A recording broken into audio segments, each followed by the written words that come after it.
Hey, Chrysalix here. I have a quick tutorial for you today. It's time to get possessed. Get our skin ready with Mehron Skin Prep Pro, Mehron Spirit Gum. Glue down those eyebrows and brush them upwards and down onto the skin.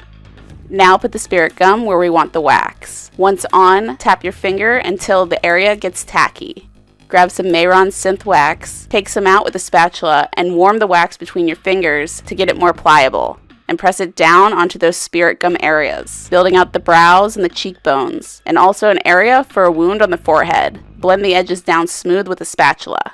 Also going to use the spatula to carefully create the wounds. Take Mehron Clear Liquid Latex and a torn makeup sponge and stipple the latex over the wax. This will create a light skin texture. Once it's completely dry, use Mehron Color Set Powder and press it in on the areas. Take the Mehron Illusion Palette and a face smoothie sponge. Apply the HD Cream Foundation. I'm using the second shade at first, then go in and add some highlight points on the face with the next brightest color.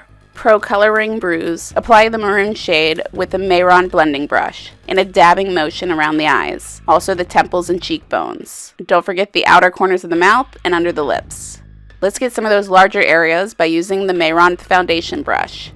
Using that same brush, but use the dark blue shade and add some dark contouring in the cheekbone and temple area. And still applying this in a dabbing motion to give a fun texture. Using the Mehron blending brush again for the smaller areas around the eyes and bringing it around the mouth.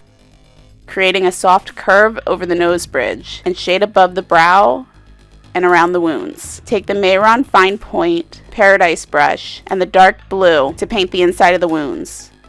With that same brush, add some bright red out of that Bruise Pro Coloring and paint wiggling, branching lines around the face for veins.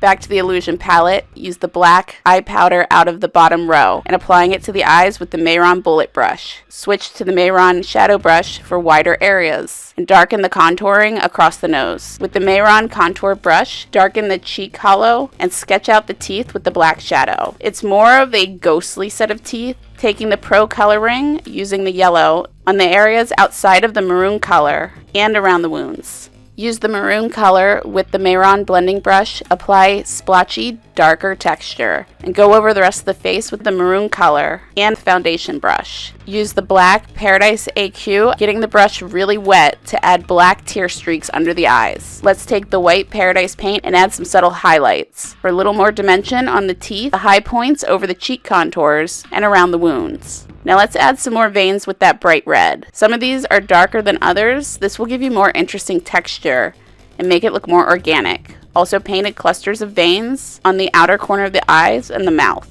Put a little of this color into the wounds. Wet a Paradise Makeup AQ sponge applicator and sponge some of the white Paradise paint over the brow and cheekbones. This is gonna make these wax buildup areas really pop.